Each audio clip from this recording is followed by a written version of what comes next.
Gundam.tk presents Master Gundam and Fuun Saiki. Hey again everybody, Robert184, 2Rs2Bs from YouTube and Gundam.tk, and I'm here with the next part of my review of Toho Fuhai, high-grade Future Century Master Gundam, and he's accompanied by Fuun Saiki, and all of these empty plates mean that it's all put together, so now it's time to take a look at the individual parts. When you've completed everything, you'll get all of the body parts you see here. The wing shield comes in two varieties here. You don't have to transform them, although you are going to have to keep them both handy. This is for the attack mode, and this is for the normal mode. For extras, I've got the darkness fingers in, but you've got 5 extra hands there, and the big effect parts, which we'll just add on. And Master Asia hasn't been cut off and separated from the Master Cloth yet. Parts bottom to top start with the foot, and you're going to have some moving ankle armor here. No points bend here, but you are going to have this angry toe spike, which will move. Hopefully that's going to be used in a couple of the poses. Once you get into the leg, you can see the color differentiation a lot more clearly, and it's looking pretty good, especially with the red down there, and the bonus that it's there, not seals on the knees. First of all, for the knees themselves, they are going to bend like this, and like this. You're going to get a very nice 180 there, but don't expect this part to move. And down for the ankles, you're going to be able to pretty much recreate anything, as it can bend off to the side quite easily, forward and back. So pretty much you shouldn't be limited in any sort of kicking or ground pose. It's understated, but I think the effect of the waist armor is actually looking pretty good, with the side skirts just being in the same piece, and they're the same on either side. The rear skirt doesn't move at all, and the front skirts are attached. You're only going to get that one red piece in the middle to break up the monotony, and you'll notice that this part attaches on here before attaching it to the chest, which I think looks good for 4 simple reasons. First of all, they added 2 red parts at the bottom and top, and that is looking great. In an older kit than 2011, you know that those would be seals. However, you are going to get some yellow seals here, but because they fit in there very well and they've got the lines already added on by Bandai, I think they look sharp. So the 2 red pieces, these seals, and the fact that you've got these parts up here, which just add a little bit of an interesting neckline to it, combined with the fact that the shoulders are going to pop out, it's just going to give you that many more options as Master Asia gets ready to punch violently and fast. The arms are looking sharp with the 2 different colors here clearly laid out, plus the red, and if you add the darkness fingers, the translucent pink. Well, somewhat translucent anyway. Here for the shoulders, you've just got big parts there, but nice lining opportunities, and the bend is going to give you a 90, you can see, and then a 135, with the inner frame actually matching the rest, so you don't have to worry about any gray, ugly parts sticking out there. Down here, you've just got this part. You'll notice that the hand is going to come out fairly easily, but again, that red part is nice and plastic, no seals to be seen. Here are the manipulators, and you're going to have angry pointed claws on them, and curled up ones saying, come and get me, and then you've got this one here to hold the Master Cloth. For the cloth itself, it's looking pretty good with some nice details put in there, and a very tiny Master Asia in an impressive looking pose, kicking as he holds that. So like I said, you can either cut off this part and just keep the Master Asia part, but instead I'm going to go like this and cut off this part, with the focus, of course, for me being on the mobile fighter. You'll just open up the manipulator, or I guess to put that in, and then over here you're still left with a little tiny bit, so you could actually recreate a very tiny Master Asia fighting with a very tiny Master Cloth, which actually seems like a bonus and not the throwaway that I thought it would become. These hands are a little bit different from the Master Grade in that they're not just one soft piece, so this one splits open, and here you can see it in hand ready to attack. This seems to want to split apart though at the slightest movement of the cloth itself though.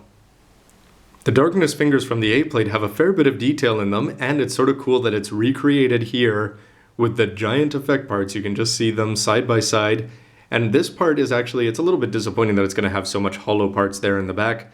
But anyway, it is needed because you just take this hand and you plug it in. You'll notice that it's very easy for the darkness finger to pop out, but then you're going to have this kind of effect, as nobody wants to give this guy 5.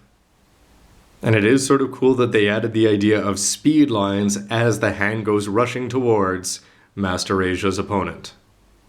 The wing shields are easy to put together and no problem at all unless you really dislike stickers, and even then they're not all that bad.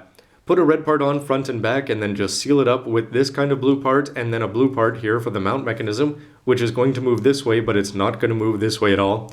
And then another blue part, which is going to look good from the front.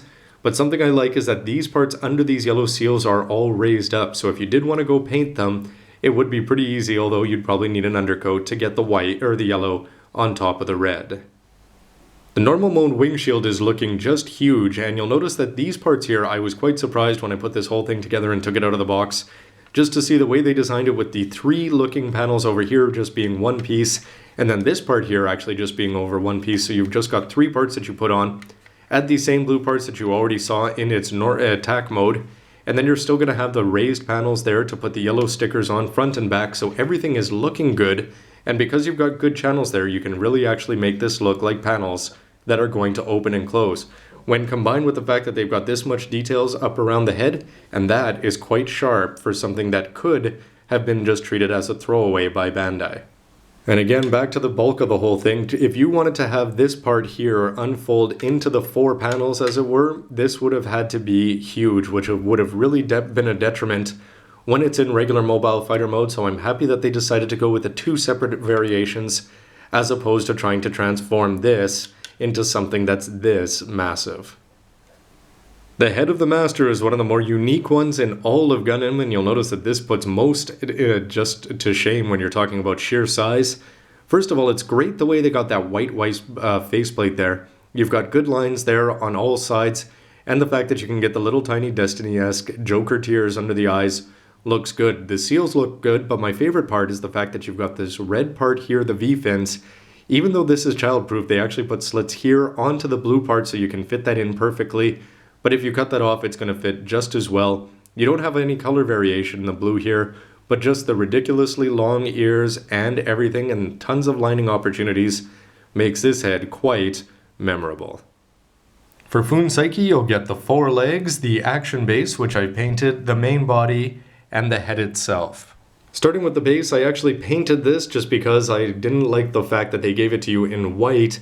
When you've got so many dark colors on the other plates, you'd think that this base would have come on one of those, because when it's painted by the pro on the side of the box, it just looks that much better when it's a different color from the Gundam because it looks like he has a 5th leg. This is the attachment point to keep Fuun Saiki up on his rear legs. In terms of the leftover seals, you'll notice that I used up all the yellow on the body. None of them go on the head of Fuun Saiki, and these parts should be for the hooves, but I chose to paint those instead with just the same kind of color that I used on the base. The 4 legs are going to have a fair bit of posability, and that's because they're on a big ball joint there at the hip, and then down here you'll notice that this is on another ball joint, which means you can move it back and forth, forward and back about this much. This part down here is a more traditional bend, so you're going to be able to straighten up the leg if you chose to, but the disappointing part being is that these hooves down here do not move whatsoever. You have to actually be very careful when you're putting them in to the shins there, and they basically don't want to move, which makes me wonder if it's going to be able to stand on all 4 legs unassisted. Nowhere near the same mobility with the hind legs, and you'll notice here that it's on a square peg that when you actually attach it on, you're not going to have any choice as to the angle that it sits at when it's on Fuun Saiki. In terms of the bend, you're not going to have a ball joint here. You're only going to be able to move this much and the leg this much. So the fact that you've got the hooves locked in here doesn't seem like it's going to be a detriment because you just don't really have any choices as to how to move the leg from here on down. In general, if you like lining, you'll love Fuun Saiki, and if you don't, you'll probably hate it because it's going to look very white and plain unless you do this. So here's the part where you're going to mount the front legs and the hind legs. You've got a tail down here with a point of articulation, which actually looks somewhat robotic in terms of robo-horse tails, I suppose. You can open up this saddle, and when you do that, you'll notice inside that you're going to have this part which will pop up, and then you can actually use that to attach. Now, I made a horrible mistake when I was painting the base just because this part was on the same part of the tree, and I painted this part so it wouldn't look that bad unless you're a goof like me, and you don't look before you go ahead and spray paint. The attachment for the head here is going to allow it to move this much, although I don't think it'll work once attached. And something I say too often is SD Gundams live by their head, and I'm going to say robo-horses follow the same path. Lots of good lighting places there. You'll notice that there's actually no points of articulation here. But the most important thing for me being is that they give you all those yellow stickers, and yet they never give you any for the horn or for the side of the head. And when I saw the unpainted picture on the side of the box and it looked too plain, too white, these gray stickers are working, the green stickers work, but if you don't add that yellow like I did with paint, I think you might be disappointed. Overall, I have to say that the parts are looking pretty good, from the big effect parts there to the wing shields and to the fact that even those stickers are staying on well, which combined with good colors, and who can forget Fuun Saiki, I can't wait to put this together. So anyway, everybody, hope you come back and check it out with the mobile fighter all completed. and then stay tuned for the final verdict, all the good and bad. But in the meantime, please let me know what you think. Please hit like if you do and subscribe if you haven't already. See you next part, everybody.